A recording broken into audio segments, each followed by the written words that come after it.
Halo sahabat Bunda, selamat datang di channel kami. Di sini, kita akan berbagi cerita penuh emosi, mulai dari tawa hingga air mata. Dalam kisah-kisah yang terinspirasi dari pengalaman hidup nyata. Jangan lewatkan setiap cerita menyentuh yang akan membuat hati Anda terasa lebih hidup. Yuk, tekan tombol like dan subscribe sekarang juga. Saya doakan buat sahabat Bunda yang sudah like dan subscribe, semoga selalu dilancarkan rezeki dan segala urusannya, amin ya robbal alamin. Mari kita mulai perjalanan penuh makna ini bersama. Selamat menikmati kisah-kisah yang kami sajikan.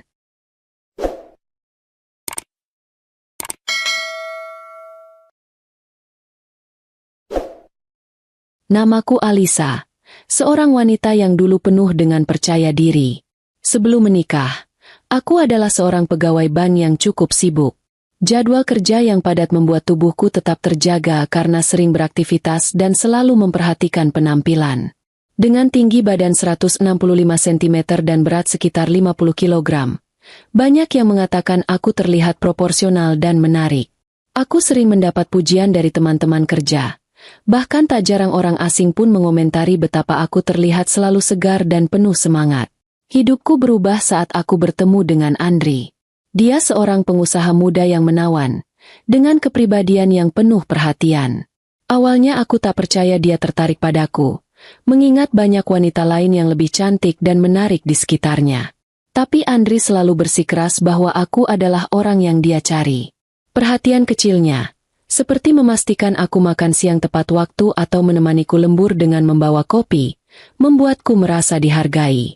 Sikapnya yang lembut dan caranya menghormati keluargaku membuat aku semakin yakin bahwa dia adalah pria yang tepat untukku.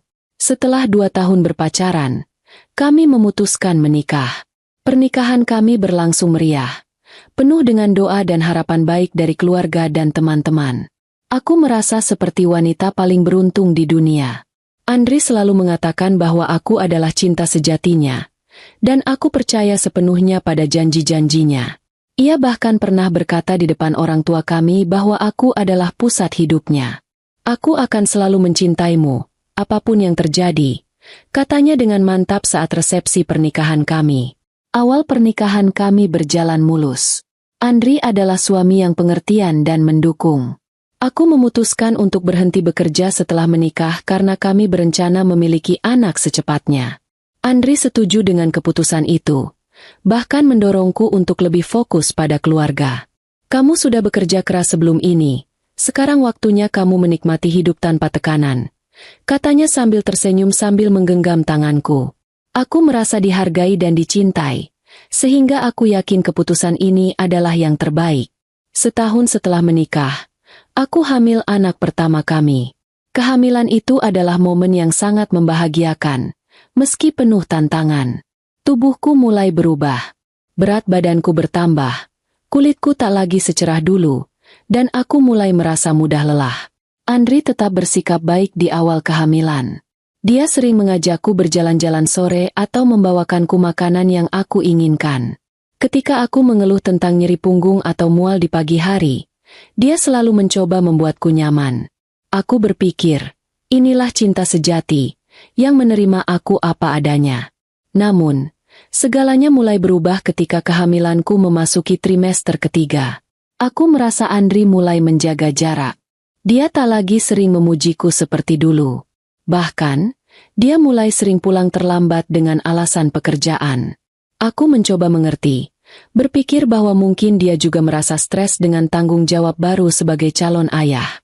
Aku berusaha untuk tidak terlalu memikirkan perubahan sikapnya. Tapi jauh di dalam hati, aku mulai merasakan kekhawatiran yang tak bisa kujelaskan.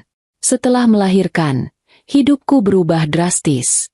Aku menjadi ibu dari seorang bayi laki-laki yang sehat dan lucu. Kami memberinya nama Arka. Tapi perjuanganku tak berhenti di sana. Proses melahirkan yang sulit membuat tubuhku mengalami banyak perubahan. Berat badanku meningkat hingga 75 kg. Kulitku terlihat kusam, dan rambutku sering rontok. Waktu untuk diriku sendiri hampir tidak ada karena Arka membutuhkan perhatianku setiap saat. Tidurku sering terpotong-potong, dan aku merasa lelah setiap hari. Meskipun begitu, Aku merasa bahagia karena Arka adalah anugerah yang sangat besar dalam hidupku. Andri, yang awalnya tampak antusias dengan kelahiran Arka, mulai semakin sibuk dengan pekerjaannya. Dia sering berada di luar rumah, menghadiri rapat atau bertemu klien. Setidaknya itu yang dia katakan padaku. Aku mencoba memahami bahwa mungkin pekerjaannya memang membutuhkan waktu lebih banyak, apalagi dengan tanggung jawab baru sebagai ayah. Namun, aku tak bisa mengabaikan perubahan kecil dalam sikapnya yang membuatku bertanya-tanya. Setiap kali dia pulang, dia terlihat terburu-buru dan lebih sering menyibukkan diri dengan ponselnya. Ketika aku berusaha mengajaknya berbicara, dia hanya menjawab singkat atau mengatakan bahwa dia lelah. Malam-malam kami yang dulu sering dihabiskan dengan berbincang panjang tentang rencana masa depan kini terasa hampa. Andri lebih banyak diam, dan jikapun berbicara, topiknya hanya seputar pekerjaan atau hal-hal yang terasa dangkal. Aku mulai merasa terabaikan. Ada malam-malam di mana aku mencoba mengenakan pakaian yang lebih rapi atau menyisir rambutku dengan lebih telaten sebelum dia pulang, berharap dia akan memperhatikan usahaku. Tapi, alih-alih memujiku seperti dulu, dia hanya melewatiku begitu saja, seolah aku tak ada di ruangan yang sama. Aku mencoba mengingatkan diriku sendiri bahwa ini mungkin hanya fase, bahwa semuanya akan membaik seiring waktu. Pada suatu malam, aku memberanikan diri untuk berbicara dengannya. Andri, aku merasa kita jarang berbicara seperti dulu. Apakah ada yang salah? Tanyaku dengan hati-hati. Andri mengangkat wajahnya dari ponsel, menatapku sebentar, lalu berkata dengan nada datar. Gak ada apa-apa, Alisa.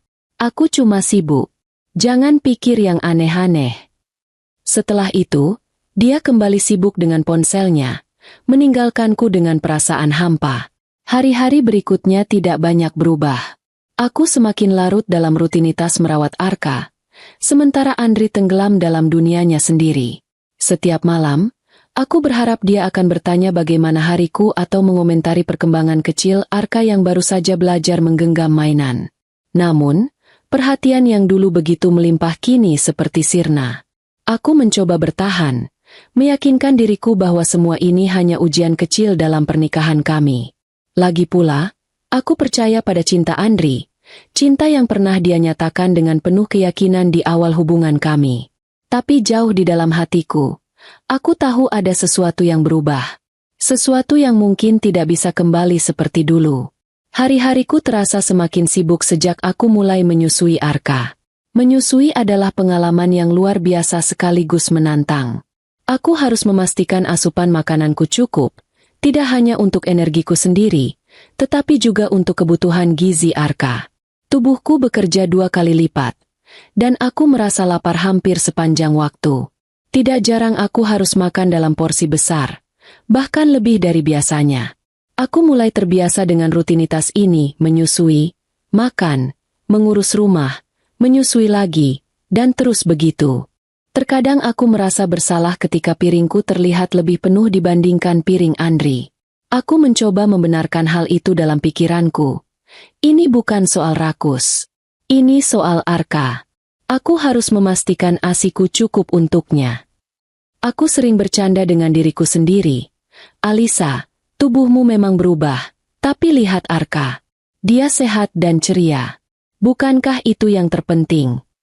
Tetapi di sisi lain, aku juga tidak bisa sepenuhnya mengabaikan kenyataan bahwa tubuhku menjadi lebih besar.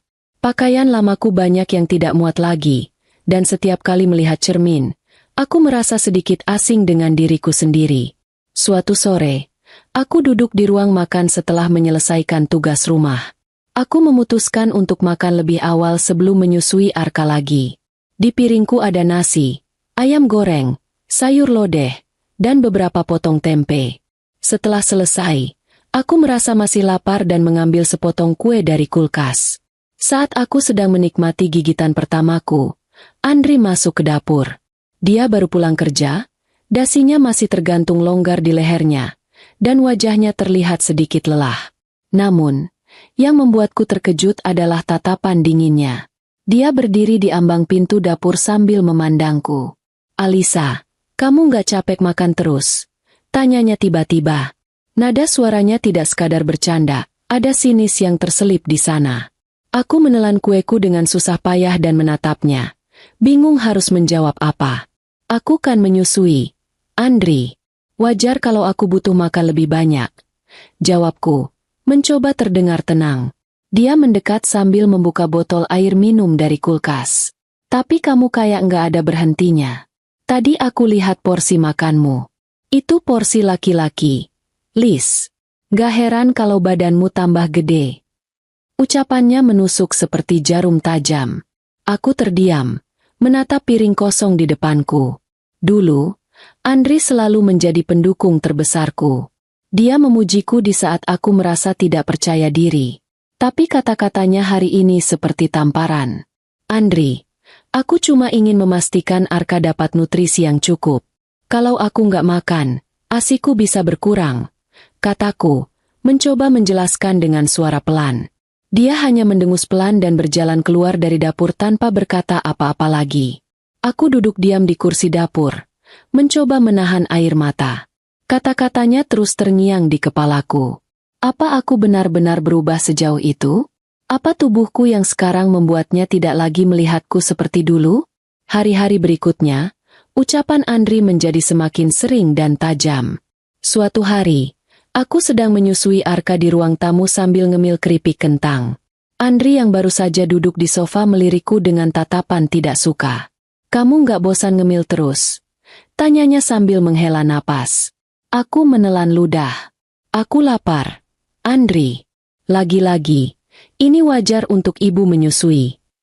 Aku mencoba menjelaskan lagi, tapi responsnya hanya gumaman kecil. Malamnya, saat makan malam, aku mengambil tambahan nasi. Andri yang duduk di seberangku mengangkat alis. Mau sampai kapan begini? Liz, kamu nggak takut tambah gemuk? Katanya sambil memasukkan sendok ke mulutnya. Aku tidak menjawab. Suasana makan malam berubah dingin. Aku merasa semakin terpojok setiap kali makan di depannya. Aku mencoba mengurangi porsi makanku agar dia tidak mengomentariku. Tapi itu malah membuatku lelah dan membuat produksi ASIku berkurang. Aku akhirnya kembali makan seperti biasa, meski harus menahan rasa malu setiap kali dia mengamati piringku. Ketegangan ini membuatku semakin merindukan Andri yang dulu. Dulu, dia selalu memelukku dan berkata aku cantik. Apapun yang terjadi, dia selalu memastikan aku merasa nyaman. Kini, kata-kata manisnya digantikan oleh komentar sinis dan ekspresi merendahkan. Aku mencoba berbicara dengannya tentang perasaanku, tetapi dia selalu mengalihkan pembicaraan atau bahkan menyalahkanku. Aku cuma ngingetin kamu supaya jaga badan. Ini juga demi kesehatanmu sendiri, katanya ketika aku memberanikan diri membica Andrin sikapnya. Tapi aku tahu itu bukan alasan sebenarnya. Perubahan tubuhku setelah melahirkan telah mengubah cara dia memandangku, dan itu menyakitkan. Ada malam-malam di mana aku menangis diam-diam setelah Andri tertidur. Aku merasa sendirian dalam pernikahan kami. Arka adalah satu-satunya sumber kebahagiaanku sekarang. Aku berusaha keras untuk tidak menunjukkan kesedihan di depan Arka. Aku harus kuat, bukan hanya untuk diriku sendiri, tetapi juga untuk anakku. Namun, jauh di dalam hatiku, aku bertanya-tanya, sampai kapan aku bisa bertahan menghadapi perubahan sikap Andri ini? Suatu malam, aku memutuskan untuk menenangkan pikiranku dengan berjalan-jalan di taman kecil di belakang rumah. Arka sudah tidur, dan udara malam yang sejuk membuatku sedikit rileks. Di bawah cahaya bulan, aku merenungkan semuanya. Apakah aku yang salah? Apakah aku terlalu berlebihan memikirkan kebutuhan Arka dan mengabaikan diriku sendiri? Namun, aku juga merasa tidak adil jika harus menyalahkan diriku sepenuhnya. Aku telah melakukan yang terbaik. Tubuhku mungkin tidak sempurna seperti dulu, tapi itu adalah tubuh seorang ibu yang memberikan hidup dan nutrisi untuk anaknya. Jika Andri tidak bisa menghargai itu, maka mungkin masalahnya bukan pada aku. Aku tahu aku harus berbicara serius dengan Andri, tapi aku masih mencari waktu yang tepat. Aku berharap dia bisa mengerti bahwa perubahan ini adalah bagian dari perjalanan kami sebagai orang tua. Aku berharap dia bisa kembali menjadi pria yang dulu, pria yang mencintaiku apa adanya, tanpa syarat. Pagi itu terasa lebih dingin dari biasanya. Mungkin bukan udara yang berubah, melainkan hatiku yang kian membeku. Perdebatan panjang semalam masih tergiang-giang di kepala. Andri, suamiku, mengeluhkan penampilanku, menyebutku terlalu sibuk dengan Arka hingga lupa memperhatikan diriku sendiri. Lis, kamu gak kayak dulu lagi. Aku kangen sama kamu yang selalu cantik, perhatian, gak cuma fokus sama anak, kata Andri dengan nada kesal, seolah-olah aku bisa mengabaikan semua tanggung jawab yang menumpuk. Dia tidak melihat bagaimana aku mencoba untuk menjalani peran sebagai istri, ibu, dan pekerja rumah tangga dalam satu waktu. Setiap pagi aku terbangun lebih awal, menyiapkan sarapan, memastikan Arka diberi makan, dan menjaga rumah tetap rapi. Semua itu kulakukan demi dia dan keluarga kecil kami. Namun, sepertinya itu tidak cukup. Perkataan Andri terasa seperti cambukan yang membuatku merasa gagal. Bukankah aku melakukan semua ini demi keluarga kami? Demi Arka? Demi dia? Tetapi Andri seolah tidak peduli. Setelah perdebatan itu, dia memilih tidur membelakangiku, membuatku merasa seperti orang asing di ranjang kami sendiri. Keesokan paginya, Andri sudah pergi ke kantor lebih awal tanpa sepatah kata. Tidak ada ciuman selamat tinggal, tidak ada tatapan hangat, hanya deru mesin mobilnya yang memudar di kejauhan, meninggalkan aku dalam keheningan. Aku duduk di ruang tamu dengan secangkir teh yang nyaris dingin, menatap kosong ke arah jendela. Arka sudah tertidur setelah menyusu. Biasanya, melihat wajah polosnya bisa memberiku semangat, tetapi kali ini rasanya berat. Terlalu banyak yang mengganggu pikiranku. Apa yang sebenarnya Andri inginkan? Apakah aku benar-benar berubah seperti yang dia bilang? Ataukah ini hanya alasan untuk menutupi sesuatu yang lebih besar? Hari itu berlalu tanpa semangat.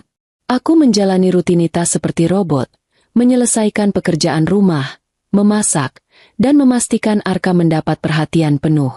Namun, di balik semua itu, pikiranku terus dihantui oleh perubahan sikap Andri yang semakin nyata. Tidak ada lagi tatapan hangat darinya. Setiap percakapan kami menjadi semakin dingin dan terisi dengan keheningan. Malamnya, Andri pulang lebih larut dari biasanya. Aku sengaja menunggunya di ruang tamu, mencoba mencari keberanian untuk membahas semuanya. Saat dia masuk, aroma parfum yang asing langsung tercium, membuatku terkejut dan bingung. Aku sudah mengenal bau parfumnya dengan sangat baik, tetapi ini bukan bau yang biasa dia pakai. Kenapa? Andri, kamu makin sering pulang malam. Ada apa sebenarnya? Tanyaku langsung, mencoba tegas meskipun hatiku berdebar kencang. Aku merasa ada sesuatu yang tidak beres. Dia terkejut, tetapi hanya sebentar. Ekspresi wajahnya berubah menjadi dingin, seperti biasa. Kerjaan lagi banyak. Lis, aku harus meeting sama klien sampai malam. Jawabnya, seolah itu adalah alasan yang cukup. Meeting sampai malam? Terus terang aku khawatir. Andri, kamu sering menghindar, jarang ngobrol sama aku. Kita ini kenapa, sih? Tanyaku lagi, kali ini lebih keras, berharap dia bisa memberi penjelasan yang lebih jelas. Dia menghela napas panjang, terlihat malas menanggapi. Lis, aku capek. Aku kerja keras buat keluarga ini, buat kamu dan Arka. Kamu malah curiga yang aneh-aneh, ujarnya dengan nada yang lebih dingin. Tapi aku kangen kita yang dulu, Andri. Suaraku nyaris berbisik, berharap dia bisa merasakan ketulusanku. Aku merindukan Andri yang dulu. Andri yang selalu perhatian, yang tak segan menunjukkan cintanya. Namun, dia hanya menggeleng dan berkata, besok kita ngobrol. Aku capek. Aku hanya bisa terdiam saat dia masuk ke kamar, meninggalkanku dengan rasa hampa yang semakin dalam. Rasa khawatir dan kesepian mulai merayapi hatiku.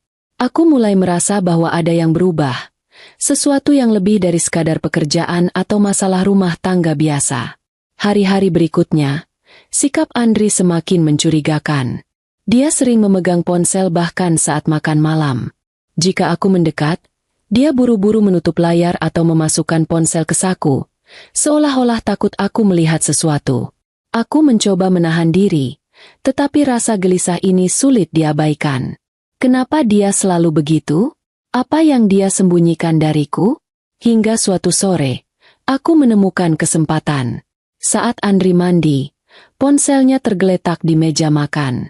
Dengan tangan gemetar, aku memberanikan diri untuk membukanya.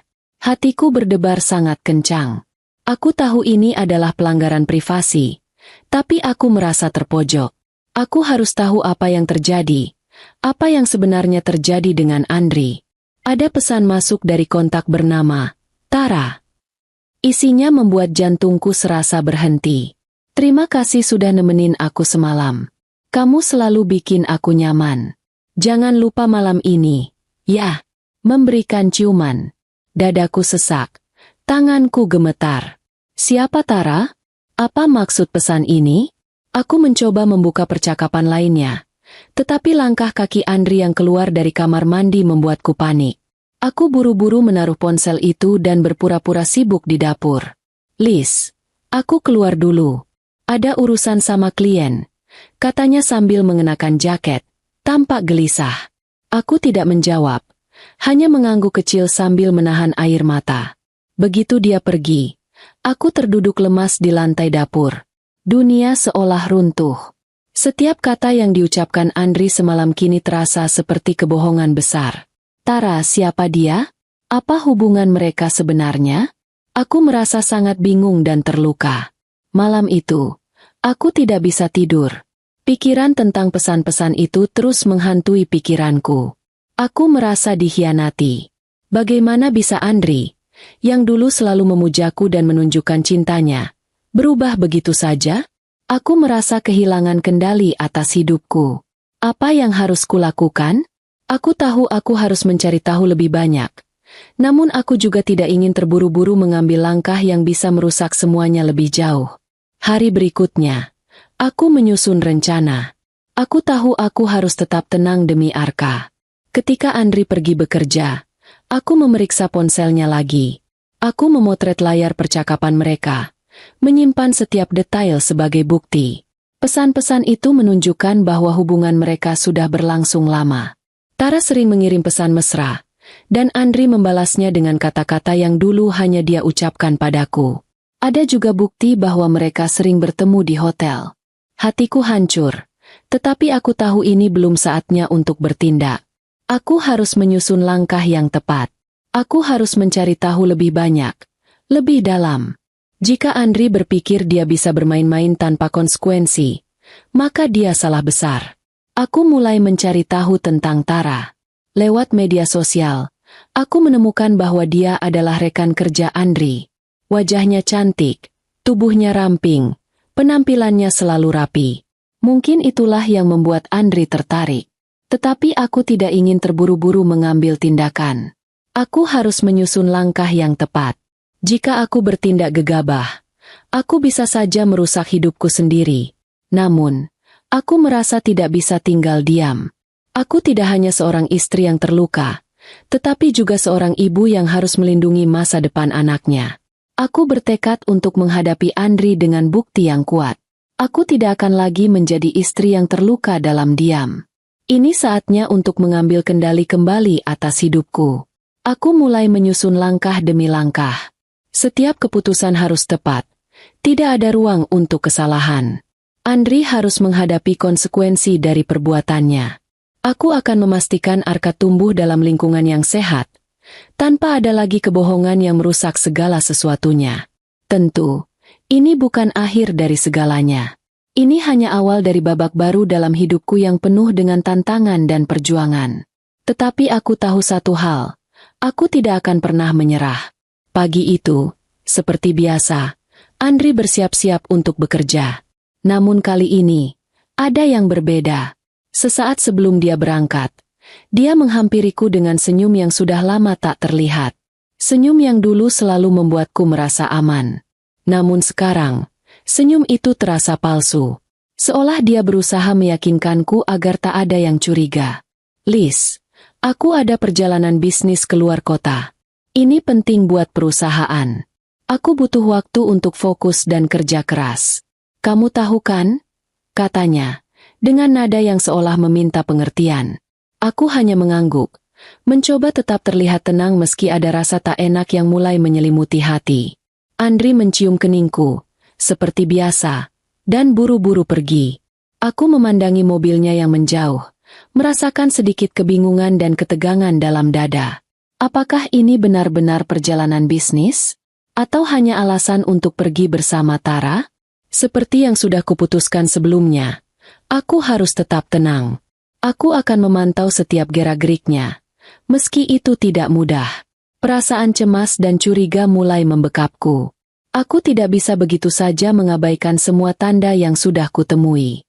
Sore itu, setelah selesai mengurus segala hal yang berkaitan dengan Arka, aku merasa ada sesuatu yang perlu kutindaklanjuti. Rasa penasaran yang membakar membuatku mengambil ponsel dan membuka aplikasi media sosial. Aku tahu, ini mungkin bukan jalan yang terbaik, tapi instingku mengatakan aku harus tahu lebih banyak. Aku membuka akun Instagram milik Tara, salah satu rekan kerja Andri yang kini menjadi pusat perhatianku. Selama beberapa hari terakhir, aku sudah mengamati akun itu dengan seksama. Tara sering memposting foto-foto kegiatan kantor dan perjalanannya. Tapi ada satu hal yang membuatku terus merasa tidak tenang. Andri selalu ada dalam latar belakang foto-foto itu. Tangan gemetar. Aku mulai menggulirkan feed Instagram Tara. Aku terus memeriksa setiap postingan dengan penuh perhatian, berusaha mencari petunjuk lebih lanjut. Dan akhirnya, aku menemukan sebuah story yang membuat darahku mendidih. Tara mengunggah foto dirinya yang sedang duduk di sebuah meja makan. Di sebelahnya, ada tangan pria yang jelas sekali milik Andri. Hanya bagian tangan yang terlihat. Tapi aku mengenali pergelangan tangannya dengan sangat jelas. Itu adalah tangan Andri, suamiku. Hatiku serasa berhenti berdetak. Aku memandangi foto itu dengan penuh kengerian. Seolah dunia di sekelilingku tiba-tiba terbalik. Tara mengunggah story dengan caption yang seolah disengaja. Malam yang menyenangkan. Senang bisa berbagi waktu bersama. Itu cukup untuk membuat jantungku terasa hampir keluar dari dada. Aku bisa merasakan darahku mendidih, dan seketika itu juga, aku merasa campuran antara kemarahan, kebingungan, dan ketakutan. Aku berpikir sejenak, mencoba mengontrol emosiku. Aku tidak boleh terburu-buru mengambil tindakan. Aku harus tetap sabar, walau rasanya ingin berteriak dan meledakkan amarahku. Semua ini membuatku semakin bingung. Apakah Andri benar-benar tega? Apakah dia sudah tak peduli lagi pada kami? Aku duduk terdiam di ruang tamu, dengan ponsel di tangan dan hati yang rasanya hampir terpecah. Rasanya seperti aku terjebak dalam mimpi buruk yang tak kunjung berakhir. Mengingat kembali bagaimana dia meminta izin untuk perjalanan bisnis, padahal kenyataannya, dia sedang bersama Tara, membuatku semakin terpuruk. Dia telah berbohong padaku dengan sangat mulus, tanpa rasa bersalah sedikit pun. Setelah beberapa menit yang terasa seperti berjam-jam, aku akhirnya memutuskan untuk mengecek ulang story itu. Aku memastikan semua detail yang ada. Di latar belakang foto tersebut, tampak sebuah kamar hotel yang cukup mewah. Perabotan yang elegan, dengan tirai jendela yang tergulung sedikit ke atas, memberi petunjuk bahwa mereka sedang menginap di hotel. Tara tersenyum manis ke arah kamera, dan di sampingnya, aku bisa melihat dengan jelas tangan Andri yang tengah memegang cangkir kopi, sambil duduk dengan santai. Rasa cemas mulai berubah menjadi kemarahan yang membakar. Aku merasa sangat terhianati. Perasaan ingin bertanya langsung padanya, bahkan dengan nada marah, semakin kuat.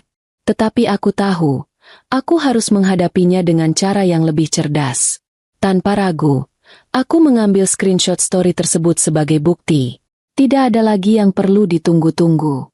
Ini adalah momen di mana aku harus mengumpulkan semua bukti yang bisa aku pakai untuk membuka mata Andri.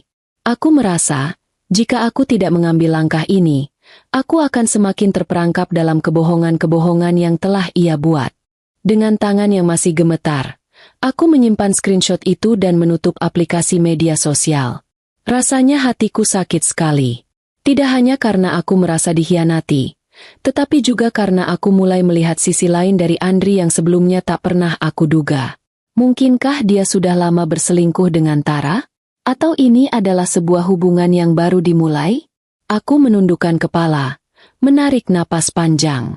Aku tidak bisa membiarkan perasaan emosi menguasai diriku. Jika aku ingin menyelesaikan ini, Aku harus berpikir jernih. Langkah selanjutnya adalah membicarakan semuanya dengan Andri. Meskipun aku tahu itu tidak akan mudah. Namun, aku tidak bisa terus-menerus hidup dalam kebohongan dan kecurigaan seperti ini. Hari-hari berlalu, dan semakin hari sikap Andri semakin tak tertahankan. Setiap kali aku merasa sedikit lega, ada saja kata-kata pedas yang datang dari mulutnya. Dia tidak hanya meremehkan diriku, tetapi juga menghancurkan kepercayaan diriku perlahan-lahan.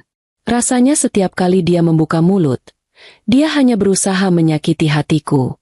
Suatu pagi, ketika aku sedang merapikan rumah setelah Arka selesai bermain, Andri datang dengan wajah yang datar.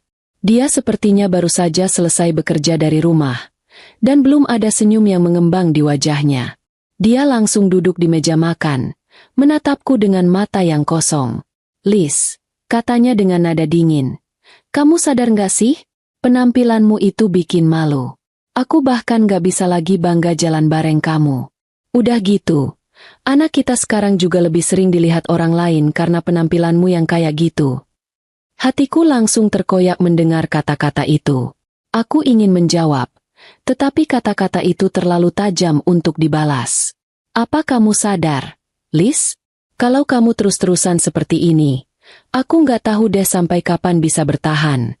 Gak heran kalau aku lebih memilih kerja lembur daripada ngurusin rumah sama kamu yang udah nggak menarik lagi." Kata-katanya seperti pisau yang terus-menerus mengiris hatiku. Setiap kalimatnya, setiap kalimat yang menyakiti itu, membuatku merasa semakin kecil, semakin tak berharga. Aku merasa dirinya yang dulu penuh perhatian, yang dulu aku anggap sebagai suami yang bisa diandalkan, kini seolah menghilang, digantikan oleh seseorang yang tak peduli lagi. Aku mencoba berbicara, berharap ada sedikit pengertian, namun dia justru semakin sinis. "Liz, kamu itu ibu rumah tangga, tapi kok kayak nggak bisa ngurus diri sendiri sih? Ini bukan cuma soal aku. Loh, orang-orang mulai lihat kok. Dan aku nggak mau dibilang punya istri yang nggak bisa jaga diri. Kamu nggak malu ya? Kalau kamu nggak bisa berubah, ya aku nggak bisa janji apa-apa deh." Setiap kata yang keluar dari mulutnya terasa semakin keras dan menghancurkan. Sepertinya dia tidak pernah peduli dengan kondisiku, dengan apa yang aku hadapi setiap hari. Apa dia tidak sadar bahwa aku juga berjuang, tidak hanya untuk dia dan Arka, tetapi juga untuk menjaga rumah ini tetap berjalan? Namun apa yang aku dapatkan? Hanya penghinaan demi penghinaan. Aku merasa sakit, marah, tetapi aku tahu aku tidak bisa terus diam. Hari itu, aku merasa ada sesuatu yang harus kuubah. Aku harus menunjukkan siapa aku sebenarnya. Bukan hanya istri yang bisa diremehkan dan diinjak-injak. Aku menatapnya dengan mata yang penuh tekad. "Andri, cukup. Aku sudah cukup lama mendiamkan kamu. Aku nggak akan terima lagi perlakuan kayak gini. Kamu nggak punya hak buat merendahkan aku, apalagi menghina aku seperti itu. Kalau kamu mau terus memperlakukan aku seperti ini, berarti kamu salah. Aku bukan budakmu. Aku bukan boneka yang bisa kamu atur sesuai kemauanmu." Wajah Andri berubah. Ada sedikit kejutan yang terpancar di matanya. Tapi aku tahu itu hanya sebentar. Dia tidak pernah menganggap aku serius. "Aku nggak tahu deh, Liz. Apa yang harus aku katakan?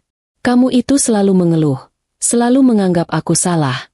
Padahal aku cuma bilang yang sebenarnya. Kamu tuh bukan siapa-siapa lagi di mata aku." Aku tidak bisa menahan air mata yang tiba-tiba mengalir. Tetapi aku tahu aku harus tetap berdiri tegak. "Aku nggak peduli, Andri. Aku nggak peduli apa yang kamu pikirkan. Kamu udah terlalu banyak nyakitin hati aku. Aku nggak akan diam lagi. Kalau kamu memang berpikir begitu, ya lebih baik kita berhenti saja." Aku berdiri, menatapnya dengan mata yang penuh amarah. Andri hanya bisa memandangku tanpa bisa berkata apa-apa. Sepertinya dia tidak tahu harus bagaimana menghadapi aku yang sudah berubah. Namun, aku tahu, aku tak bisa lagi membiarkan diriku diperlakukan seperti ini. Aku harus bangkit. Dia akhirnya mengalihkan pandangannya, seolah tidak ingin melanjutkan percakapan ini. "Aku capek, Liz. Capek sama semua ini." Andri berdiri dan dengan langkah cepat menuju pintu. Aku pergi ke kantor, katanya tanpa menoleh lagi. Dan sebelum aku sempat berbicara atau berkata apapun, dia sudah menghilang keluar dari rumah, meninggalkan aku dengan perasaan yang sulit dijelaskan. Semua kata-kata itu bergema di kepalaku, membuatku merasa semakin terkoyak. Aku terduduk di sofa, merasakan perasaan hampa yang menguasai diriku. Rasa sakit akibat perlakuannya yang terus-menerus merendahkan dan memojokkan aku kini menjadi lebih nyata dari sebelumnya. Aku tahu, mungkin aku harus memilih jalan yang lebih baik untuk diriku dan Arka. Tapi, bagaimana caranya? Akankah aku terus membiarkan diriku dihancurkan perlahan oleh sikapnya? Setelah berhari-hari terjebak dalam rutinitas yang penuh ketegangan dan perlakuan merendahkan dari Andri, aku merasa aku butuh sedikit waktu untuk diriku sendiri. Aku merasa terkepung dalam rumah yang seharusnya menjadi tempat perlindungan. Namun justru kini terasa penuh dengan ketidakpastian dan sakit hati. Arka yang masih kecil, tak pernah berhenti membuat hari-hariku lebih cerah, tetapi juga menambah beban di pundakku. Aku tidak bisa terus seperti ini, hidup dalam suasana yang penuh tekanan. Akhirnya, aku memutuskan untuk keluar dari rumah sejenak. Aku ingin pergi ke suatu tempat, sedikit melarikan diri dari kenyataan. Aku membawa Arka, meskipun dengan hati yang berat, karena aku tidak ingin anakku merasakan ketegangan yang kurasakan. Kami menuju sebuah kafe kecil yang jauh dari rumah, sebuah tempat yang selalu membuatku merasa tenang. Tempat ini seharusnya memberi sedikit ruang untukku bernapas, jauh dari segala masalah yang menggelayuti pikiranku. Sesampainya di kafe, aku mencoba duduk dengan nyaman. Arka tertidur di gendonganku, dan aku merasa sedikit lebih tenang. Aku memesan secangkir kopi hangat dan mulai menikmati suasana sepi kafe itu. Tetapi ketenangan itu hanya berlangsung sebentar. Aku melihat sepasang kekasih duduk di sudut kafe, tidak jauh dari tempatku. Mereka tertawa, berbicara dengan mesra, dan aku terkejut saat melihat siapa yang duduk bersama wanita itu. Andri, suamiku. Hati ini langsung bergejolak. Tidak bisa dipercaya. Aku melihat dengan jelas. Andri sedang duduk bersama seorang wanita yang aku kenal betul. Tara, wanita yang sudah lama kucurigai. Yang aku tahu adalah rekan kerja Andri. Wanita itu tampak begitu mesra, tertawa manis di depan Andri. Andri, dengan tatapan lembut, mengelus rambut Tara dengan penuh kasih sayang.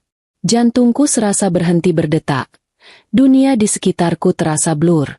Aku menatap mereka berdua. Perasaan marah dan kecewa semakin membuncah. Tak ada lagi yang bisa kutahan. Aku tak bisa hanya duduk diam menyaksikan pengkhianatan yang jelas di hadapanku. Dengan gemetar, aku berdiri, berusaha mengendalikan diri agar tak meledak di tempat. Arka yang masih tidur nyenyak di gendonganku, seolah tak tahu apa yang sedang terjadi. Langkahku terasa berat, tetapi aku berjalan ke arah mereka, tak peduli lagi dengan pandangan orang-orang di sekitar. Aku tahu, aku tak bisa membiarkan ini berlalu begitu saja. Aku harus menghadapinya, harus melawan perasaan ini, bahkan jika itu menghancurkan hatiku. Andri. Aku memanggilnya dengan suara yang tegas, berusaha menahan emosiku. Apa yang kamu lakukan di sini? Dengan dia? Suaraku terdengar nyaring, mengundang perhatian orang-orang di sekitar. Andri terkejut. Wajahnya langsung berubah menjadi pucat saat melihatku berdiri di depan mereka. Tara, yang awalnya tampak santai, kini terlihat cemas. Andri segera berdiri, mencoba menenangkan situasi yang semakin kacau. Liz, kenapa kamu di sini? Kenapa nggak bilang sebelumnya? Katanya, berusaha terdengar tenang meskipun jelas kebingungannya. Kenapa aku harus bilang? Andri, kamu pikir aku nggak tahu? Kamu pikir aku nggak bisa melihat apa yang jelas di depan mata? Kamu benar-benar nggak malu? Elus rambutnya dengan mesra begitu. Aku berkata dengan suara yang bergetar, namun penuh amarah. Tara, yang duduk di samping Andri, tampak bingung, namun dia tidak berusaha menjelaskan apapun. Hanya ada diam yang membekap ruang di sekitar kami. Aku tahu dia hanya merasa terpojok. Begitu juga Andri. Apa ini semua? Andri? Apa kamu serius dengan dia? Aku bertanya dengan penuh kebencian, marah sekaligus kecewa. Aku bisa melihat ketegangan di wajahnya. Namun Andri tidak menjawab. Tara, ini masalah pribadi kami. Andri berkata dengan suara datar, berusaha menenangkan situasi. Namun aku tidak ingin mendengarnya lagi. Aku menatap Andri tajam. Masalah pribadi? Itu sudah terlalu jauh. Andri, kamu sudah mengkhianatiku. Kamu sudah mengkhianatimu sendiri. Apa yang kamu pikirkan? Apa kamu kira aku akan diam saja? Aku merasa hatiku ingin meledak. Semakin lama, semakin tak terkendali.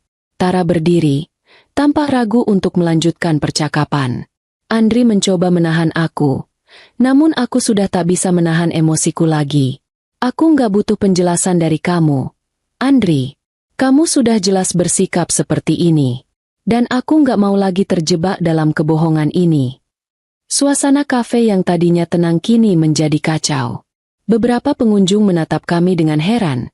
Beberapa bahkan mengeluarkan ponsel mereka untuk merekam kejadian ini. Aku merasa hatiku semakin hancur.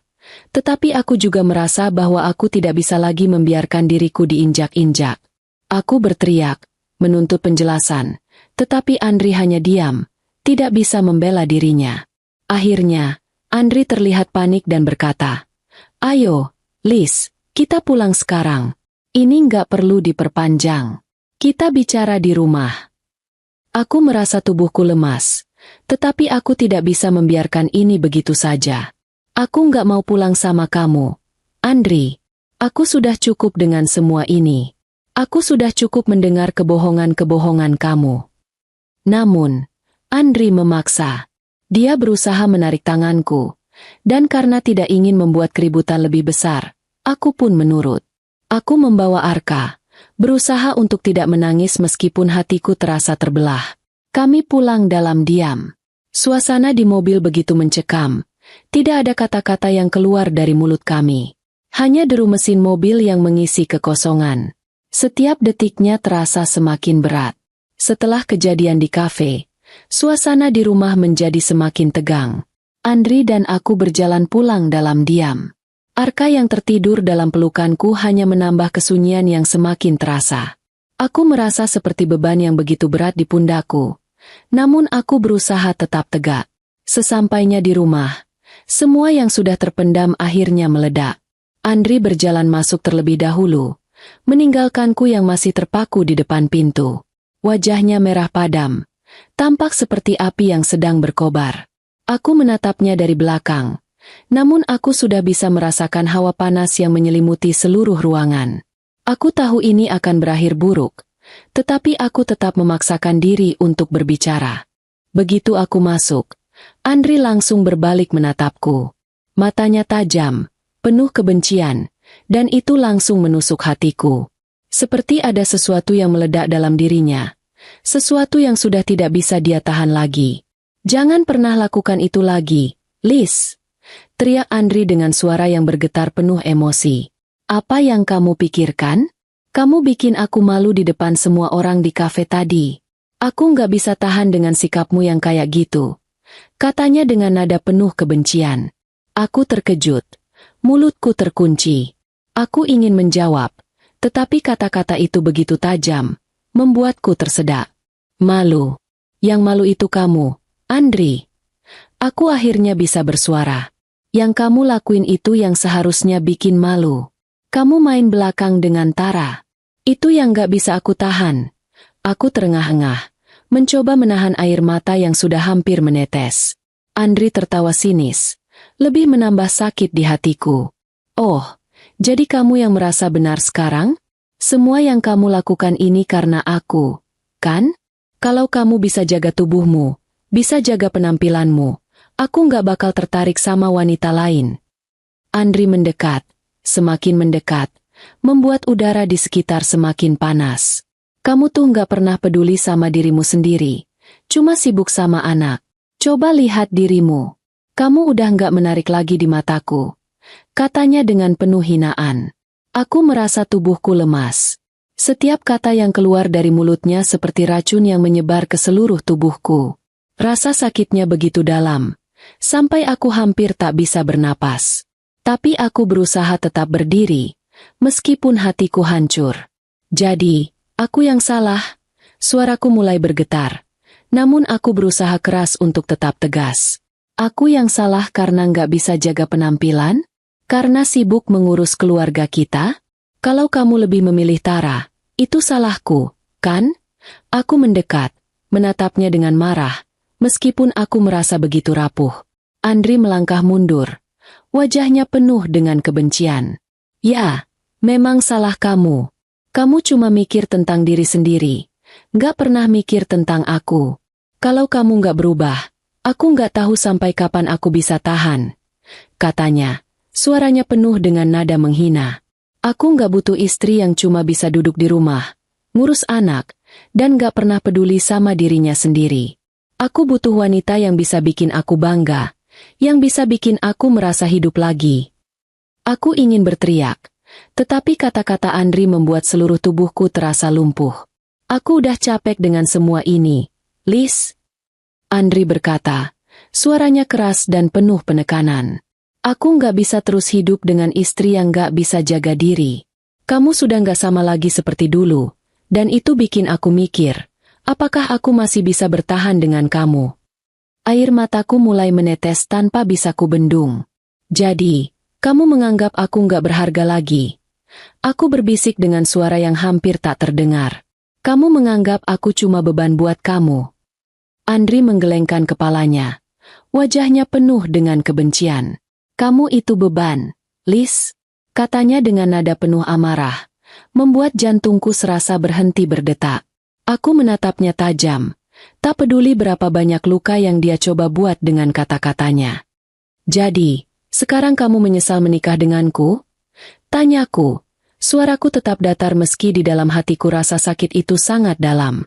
Ya, aku menyesal. Jawabnya dengan suara dingin, penuh kemarahan. Dia menatapku dengan penuh kebencian, dan aku bisa merasakan setiap kata yang dia ucapkan bagaikan pisau yang mengiris hatiku. Namun, aku tahu ini bukan waktunya untuk lemah. Aku tidak bisa terus membiarkan dia menghancurkan diriku. Kalau kamu merasa begitu, kalau kamu benar-benar berpikir aku nggak layak buat kamu, kenapa kita masih di sini, Andri? Aku berkata dengan suara yang tegas. Meskipun air mata perlahan menetes, aku tetap berusaha mengendalikan diriku. Kalau kamu ingin keluar dari hubungan ini, maka aku akan pergi. Aku nggak akan tinggal dalam pernikahan yang cuma kamu buat penuh kebencian. Andri terdiam sesaat, seperti tidak percaya dengan apa yang aku katakan. Namun, hanya butuh beberapa detik baginya untuk menanggapi dengan lebih pedas. Aku nggak peduli lagi, Liz. Aku akan menceraikan kamu. Itu sudah keputusan aku. Kata-kata itu seperti petir yang menyambar dalam hidupku. Aku sudah mendengar kata itu sebelumnya dalam bayangan, tapi mendengarnya langsung dari mulut Andri membuatnya terasa lebih menyakitkan. Namun, anehnya, aku tidak merasa takut. Sebaliknya, aku merasa lega. Aku tahu ini adalah akhir dari sebuah perjalanan yang sudah lama tidak sehat. Kalau itu yang kamu inginkan, Andri, jawabku dengan suara yang lebih dingin, lebih tegas daripada sebelumnya. Aku terima. Aku nggak akan melawan keputusanmu. Tapi ingat, kamu yang memilih ini. Aku menatapnya dengan tajam, mengumpulkan seluruh keberanian yang tersisa. Dan aku nggak akan pernah membiarkanmu menghancurkan hidupku dan Arka. Aku berbalik, mengambil tas di dekat pintu dan berjalan menuju kamar Arka. Ketika aku masuk, aku melihatnya tidur dengan tenang, tanpa mengetahui apa yang baru saja terjadi di luar. Aku mengangkatnya dengan hati-hati, memeluknya erat. Rasanya berat, tetapi ada sebuah tekad dalam diriku yang tidak bisa diabaikan. Aku kembali keluar dari kamar dan menuju pintu depan. Andri berdiri diam di sana, menatapku dengan tatapan yang penuh kebencian. Tetapi kali ini, aku tidak peduli. Aku sudah membuat keputusan.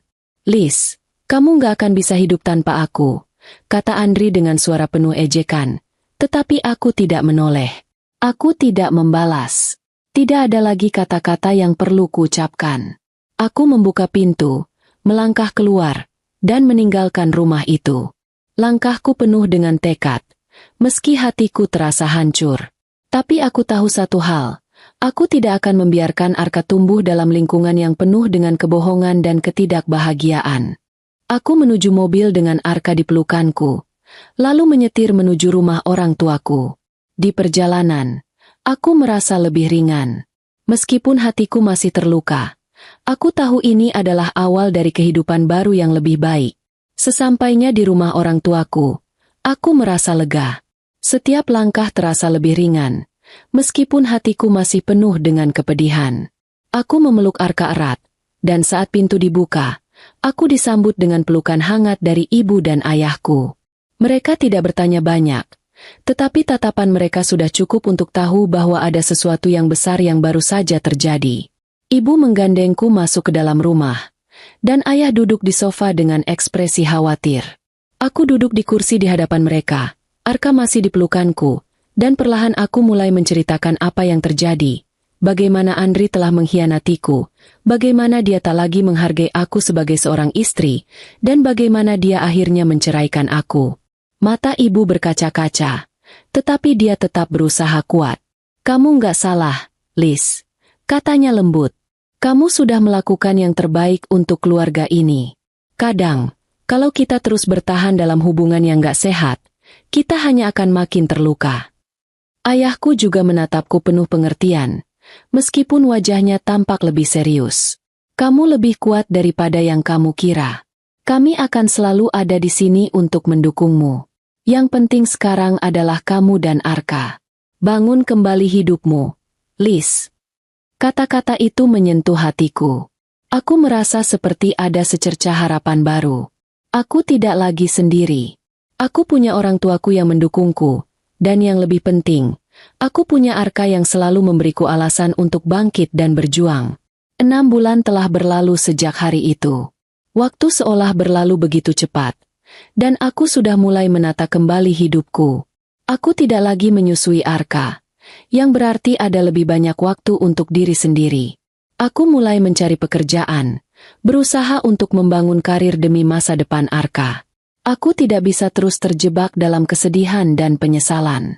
Aku harus bergerak maju, lebih kuat, lebih baik, dan lebih mandiri.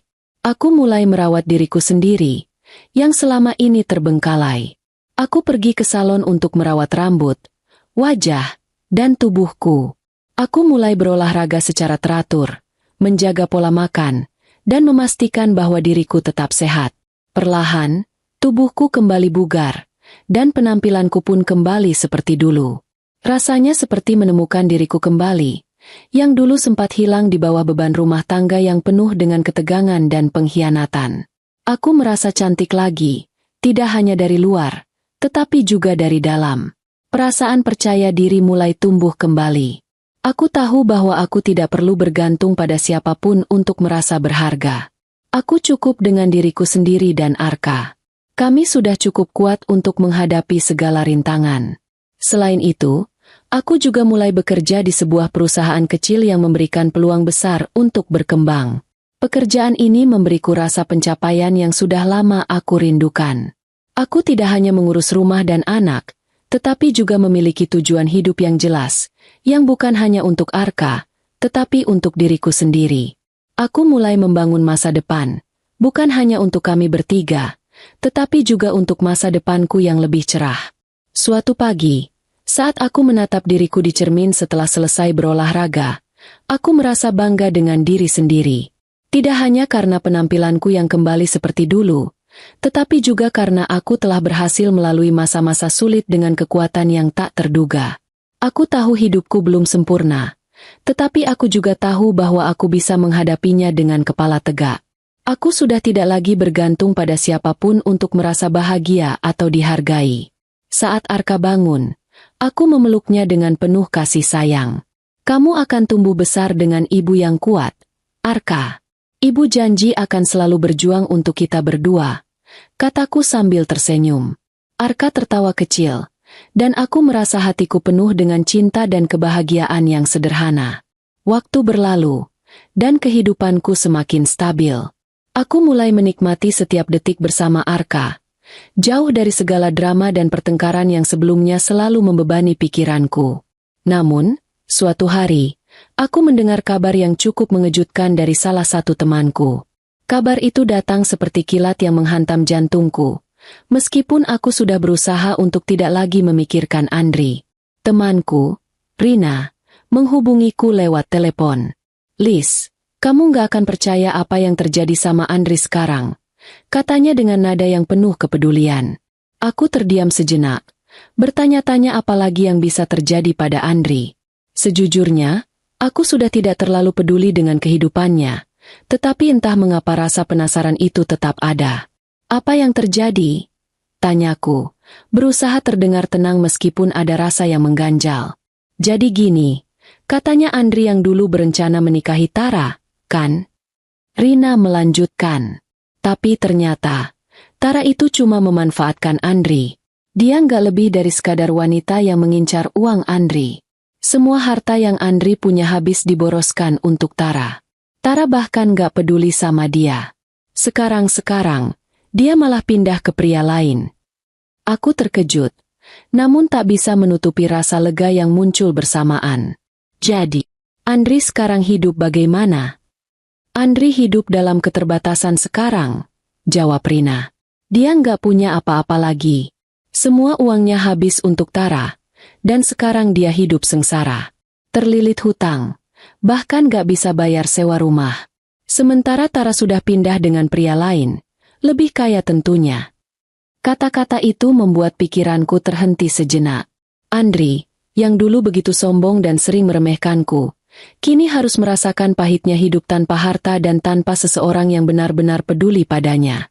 Aku tidak bisa menghindar dari rasa iba yang muncul di hatiku, meskipun aku tahu dia tak pantas mendapatkannya. Rina melanjutkan. "Aku nggak bisa bayangin, Liz. Dulu dia selalu anggap kamu nggak bisa apa-apa. Tapi lihat sekarang, dia malah jatuh ke dalam lubang yang dia gali sendiri. Tara bukan apa-apa, cuma wanita yang menggunakan dia untuk kenyamanan hidup." Aku tertawa kecil, meskipun aku tidak ingin terlalu menunjukkan perasaan itu. Ada sesuatu yang dalam tentang perasaan puas yang mengalir di dalam diriku.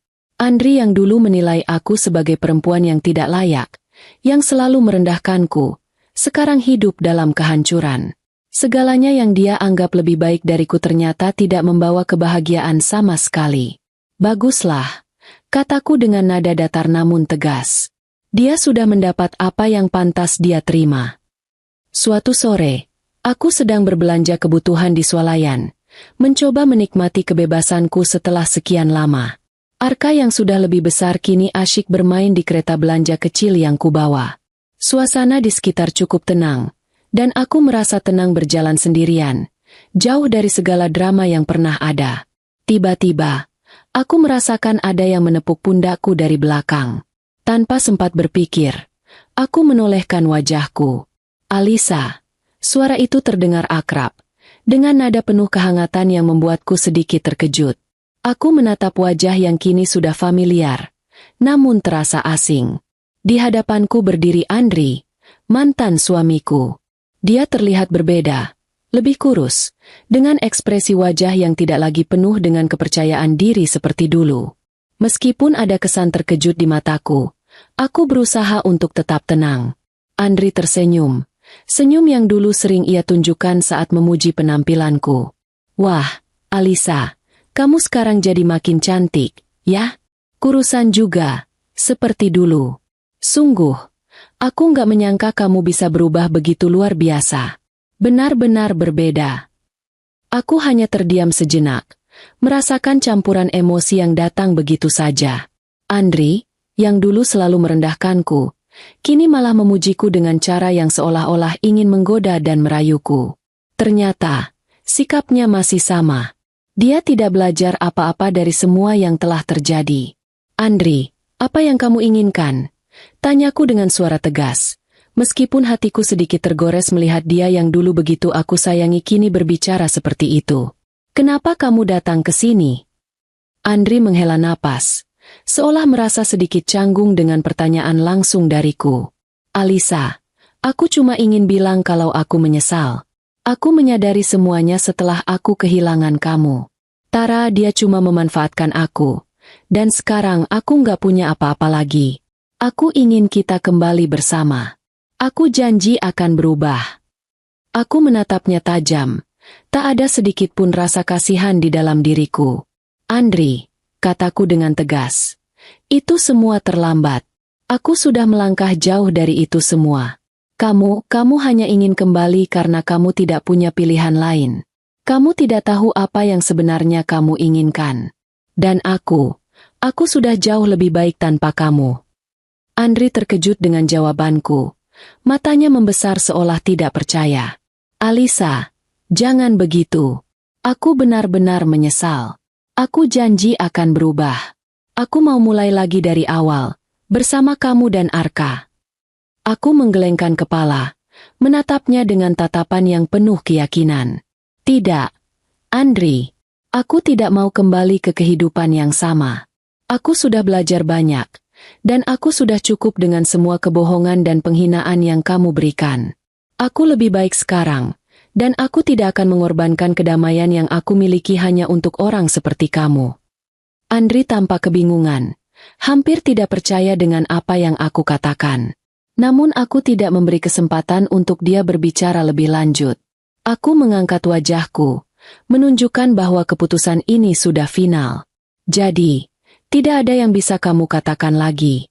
Aku tidak akan kembali padamu, Andri. Andri berdiri di sana, terdiam, seolah tak tahu harus bagaimana. Aku berjalan pergi, meninggalkan dia yang semakin jauh dari hidupku. Setelah melalui semua cobaan yang berat, aku akhirnya bisa menemukan diriku kembali. Tubuhku, yang dulunya terabaikan dan tak terawat, kini tampak berbeda.